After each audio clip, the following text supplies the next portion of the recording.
Hey everybody, Nathan Ronen, CFA here with another update, particularly for the level 1 candidates whose results came out today, whether they passed or failed the February 2025 exam.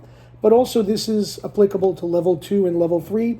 And if you're watching this a long time after February 2025, or results have been released, you could still listen to this because it's very applicable.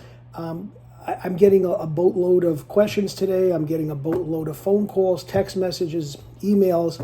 It's a little bit sometimes overwhelming, but a lot of people are concerned, especially if they didn't pass the exam. Okay, and I understand that, and I can totally relate to the frustration of not passing a CFA exam, especially if you've put in a lot of effort. But even from those people that passed the exam or passed the level 1, level 2 exam, they're always asking me questions like, my raw score was this, the minimum passing score was that. What do you think? My friend told me I only need 4 months to study. He studied for level 1 in 4 months. Do you think that that's enough time? I mean, all kinds of questions like, what else? I'm thinking of doing the level 3 program next year, but I'm not sure which pathway will look best for my resume. All of these kinds of questions, and at all levels. Level 2 people contacting me saying, how many times is it normal to sit for the level 2 exam and not pass? What do you think about pass guarantees? Blah blah. A lot of different questions. So I want to talk about the truth, really the truth about passing any of the CFA exams, okay? And I'd ask you to listen to this to the end because I think that there's some, good advice here in terms of the truth about passing the CFA exam. And if you want to continue receiving these kinds of updates as I post them on a weekly or bi-weekly basis, please press the subscribe button or the notifications bell so that you can continue to receive them on a weekly or bi-weekly basis as I post them on YouTube and other forms of social media, okay? So Nathan, what is the truth about passing the CFA exam? Well, probably a lot of this you might already know, but you don't reflect on it. First of all, no one is ever going to ask you, whether it be in an interview or whatever, after you get the charter, no one's going to ever ask you how many tries did it take to pass your level 1 or level 2 or level 3 exam. They're not going to ask it. You got the charter. That's it. No one is going to ever ask you what was your raw score at any level, or what was the minimum passing score on your level 2 exam, or what was your raw score, any more than somebody would ask you today, what did you get in your calculus class in your first semester of college? You got your college degree, you're done. You got the CFA charter, you're done. All they're going to see are the letters CFA after your name, okay? And when you see people giving you advice about the CFA exam or how to study for it or the kinds of materials you should be getting, take a look at their name. See if they have the letters CFA after their name. And you probably will realize that they're talking from experience or they're talking from knowledge about the exam because they've gone through it. But the letters CFA is what people are going to see on your resume, on your business cards, on your letterhead, whatever, assuming that you got the charter, okay?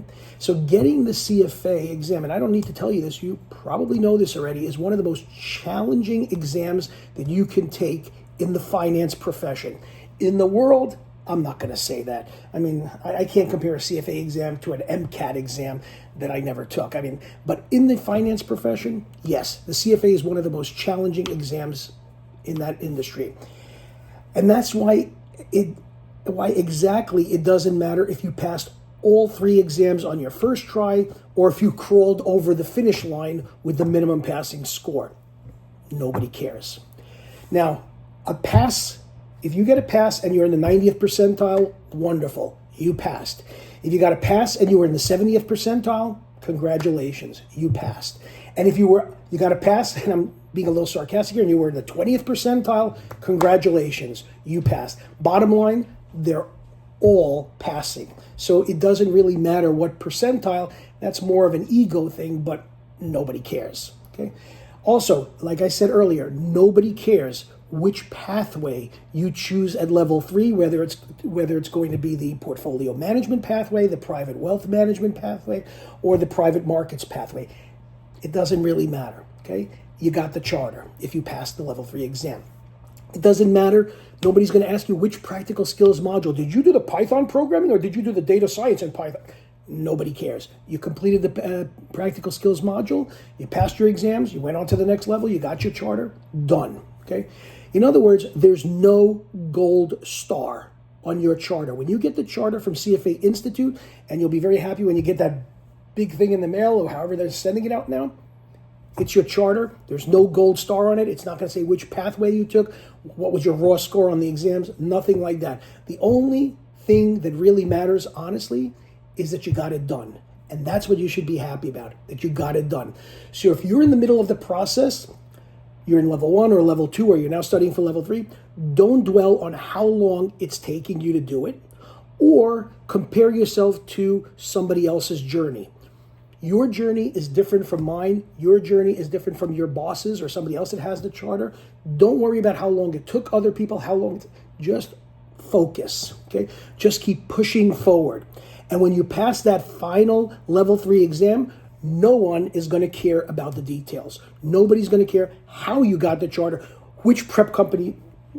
They're just going to care that you have the letters CFA after your name. So all they're going to see is what you accomplished, and that is the CFA charter. So keep going. Honestly, it's closer than you think. It's well worth getting the charter. It speaks volumes to employers. It speaks volumes to people. It shows credibility, honed analytical skills. So keep going. But a pass on all 3 exams is still a CFA charter. Nobody cares about what scores you got on any topic or any particular topical area, or how many times it took you to do it. And what I'd like to do is, being in the business for almost 30 years, teaching level 1, level 2, and level 3, let me help you actually achieve this goal, this aspiration, or even a dream, if it is, for getting the charter. I'm ready to take you on the journey, and I'm willing to be by your side and get it done. And that's something to put in your back pocket, to have somebody with you going through the process and making sure that you're getting what you need at each level and that you're passing it on your first try. That's all I wanted to say, but that is my advice about the truth on passing any of the CFA exams and getting the CFA charter. If you have any questions, you can always reach out to me on my website at chalkandboard.org. That's CHALK and AND, board, BOARD, chalkandboard.org, chalkandboard.org. You'll have my phone number there, my email. You can reach out to me, DM me, regular text message, whatever you like, WhatsApp message. You can send me an email. You can call me, whatever. Happy to help you out. That's what I'm here for. Thank you and have a great day.